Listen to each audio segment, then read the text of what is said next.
Manny Navarro stops by, which is a beautiful thing. Craig Mish, by the way, will also stop by at 4 o'clock and have a little fun. So bring that thing closer. Sure, let me bring it closer. Yep, there we go. So what's up, baby?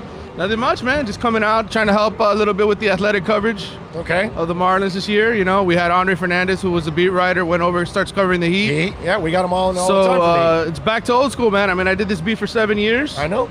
And, you know, it's nice to come out. I love baseball, so it's nice to come out and see a lot of fans. Dude, there's a lot of people here, bro. More than the 16 that USA Today said there was, right? Oh, yeah. Dude, this is a lot of people. I'm like, wow. Now, be honest. Who's got the slickest tent in the whole place? Who's got you guys do? I mean, this place. I mean, you walk by it. It's like, wow. Right. Colors. I mean, it's just It's pimp out here. We're styling, nice. huh? We're styling, man. We do things the right way on the Big O Show, baby.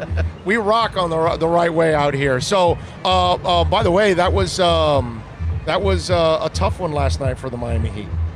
Yeah, you know, you look at just being undermanned, right? I mean, you make the trade and you short bodies to begin with because of health, and it's tough to win. And listen, I've been to Sacramento. It's not easy to win there. No. That team, you know, they've got some young players that are talented, and they gave up, 19 three-pointers and 24 the other night. So it's not easy to win on the West Coast, especially when you're shorthanded. So I'm not worried. They'll be fine. Yeah, I'm with you there. All right, so what do you think about this, man? I like what they're doing here at Marlins Park. This is a nice vibe. Yeah, you know, I think, you know, I was just listening to Don Mattingly and Mike Hill talk for about 15, 20 minutes each. We're going to get him here at 3:45. We'll get Mike Hill. And really the message is, hey, we expect to win now. We've got guys in our system that are growing up. You know, we've been trying to make these trades for 2 years, and we expect to be a lot more competitive. And you go back and you look at last year, they lost a bunch of 1-run and 2-run games because they just didn't have any offense. I like some of the moves they made, getting Corey Dickerson in left field. He's a good hitter, quality hitter, a guy who's been an all-star before. Matt Joyce is a veteran hitter. These aren't, and listen, I love Curtis Granderson and those older guys, right? Those are guys a little too old. They got younger guys now. They're 29, 30, 31 that can still make an impact. Jonathan Villar is another one. And I think this is going to be a better lineup and a better team. So, look, man, Marlins fans, to me, there's always baseball fans in this city. There's always going to be. I think it's just at the root of the Latino community. The problem is when you go through that ownership group and everything you've been through the last 15, 20 years. You can't keep selling players off, dude. Right. And these fans, you can tell that there's an interest in baseball in the city because the people are here for Fan Fest. You know, they're here. They show up. They care. So, to me, if Derek Jeter can just get some of these young guys to really develop the way that they hope, a guy like Jazz Chisholm, who you're going to have on here in a few minutes. Bahamian kid, too. Bahamian kid. Listen, he's a really good talker. You should have a great interview with this guy. Yeah, he's I talked to him yesterday. I wrote a story just about I read it. Yeah, just the friendship that he has with Derek. I mean, you got to talk to him about that. He calls him every week. I mean, who's got a Hall of Famer on speed dial like that, you know, to kind of bounce? And it's obvious why Derek is sort of answering the phone and talking to him, not just because he's a great prospect, but he's a shortstop. And he knows, hey, you know what? This kid needs a positive influence. We need a good shortstop once Miguel Rojas is done playing in the next couple of years. So he's very important for many reasons, and I'm going to, ask Mike Hill because you traded Zach for him. Yeah. And so that's where they need him because they felt that they had enough young pitching that's going to come through.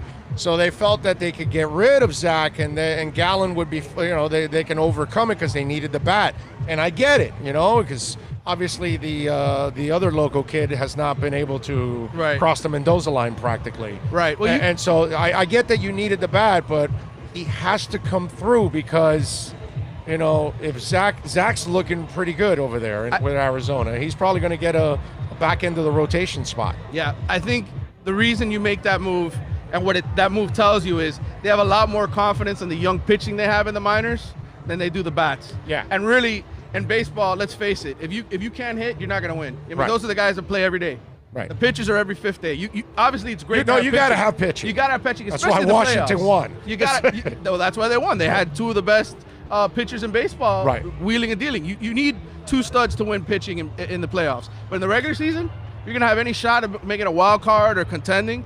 I mean, you need a lineup that produces runs. And guys like Jazz are guys that they're excited about. Left-handed bat, a lot of left-handed bats that they picked up this offseason and in the last few months.